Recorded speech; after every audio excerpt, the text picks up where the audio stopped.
Some poems, you have to feel them before you can really start to unpack them. And that's exactly what we're doing today. We're diving into a poem that's just dripping with atmosphere and mystery. So before we get into any analysis, let's just experience it together. Let's begin with a reading. When I feel these fears, I sense the horsemen, who chase on chilly nights from dream to dream. I hear their steeds seek within the shadows, where embowered air I breathe does flee from me. When I now see the mysteries unleashed upon earthly beings that seek their maker, I hear wish-filled wings on withered branches and see them seek the mist of incensed sleep.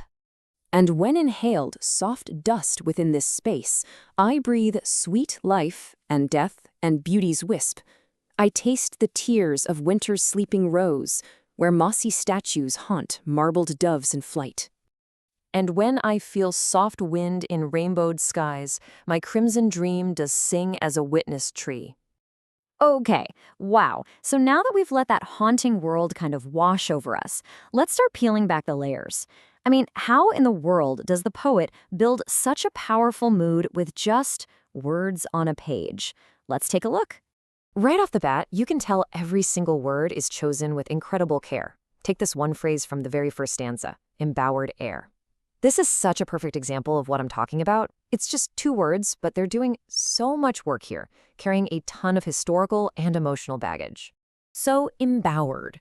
That's not just some fancy, old-timey way to say enclosed. Nope, that word is a huge signal flare. It's immediately plugging us into the world of romantic and Gothic poetry. You hear embowered and you start to imagine this space that's, well, it's lush and beautiful, but maybe also a little suffocating, right? Like a shelter that could easily become a trap. The air itself feels thick, ancient, heavy.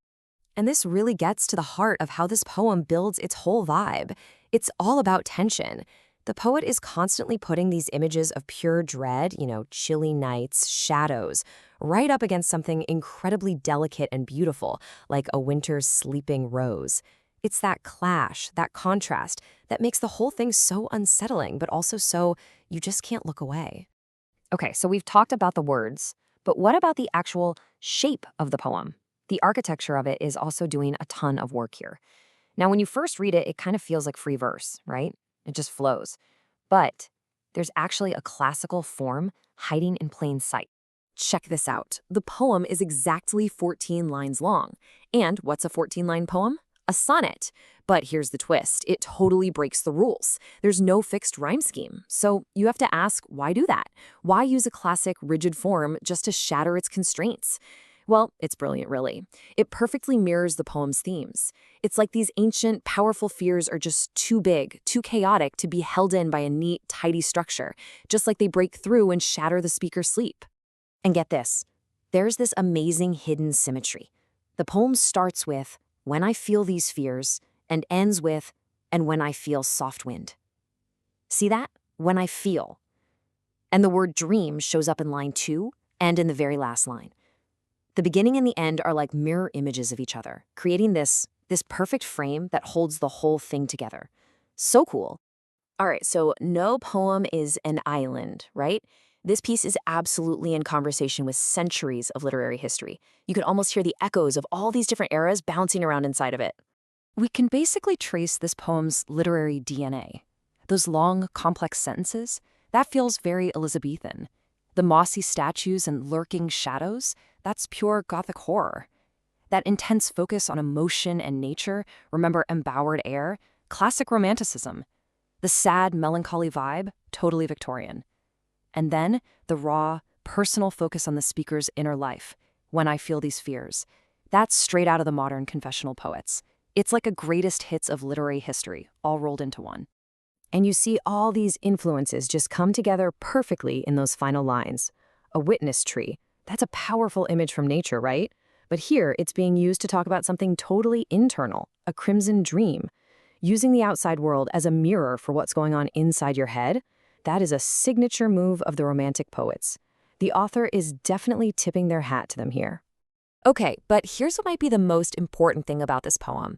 It does not give you easy answers. At all. In fact, you could argue its greatest strength is that it's just full of questions. It doesn't tell you a story, it invites you into a mystery. And the biggest question of all is, who is talking? Whose voice are we hearing? The poem never says, and you just know that's on purpose. I mean, think about it. Is this a ghost, maybe stuck in a cemetery? Could it be an angel guarding the tombs? Or is it just a regular person having a really intense, creepy dream? You could even make a case that it's the poet themselves, just thinking about life and death. And what's so wild is that the poem is written in a way that makes all of those answers feel possible. They're all valid. And we can actually see the poet choosing this ambiguity if we look at their editing process. Check out how this one line changed over time. It started out super direct, even violent. I see them steal the souls. Whoa. Then it got a little softer. I see them watch the souls. Okay. But then it lands on this final version, which is so much more poetic and mysterious. And see them seek the mist of incensed sleep. It's a huge change. So what does that tell us? By going from steal the souls to seek the mist, the poet made a conscious choice to move away from telling a clear story. Instead, they leaned into creating a feeling, an atmosphere. It suggests the whole point isn't to tell you what happened, but to make you feel something. And this same logic applies to the poem's biggest symbol, right? The Four Horsemen. That's a huge, flashing neon sign pointing to the Book of Revelation. But then, notice what's missing. There's nothing else religious in here. No angels, no talk of judgment, no resurrection. So, are these the actual horsemen of the apocalypse, or are they just a powerful metaphor for the speaker's own personal fears about death? The poem just puts the question out there and lets it hang. And that's really where the poem gets its power, isn't it? It's in what it doesn't tell you. It grounds you with these super vivid physical details. You can almost feel the soft dust or see the mossy statues. But then it just leaves the huge questions completely open. It forces you, the reader, to lean in and figure out what it means to you. And this is such a great takeaway about what makes writing, especially poetry, so powerful.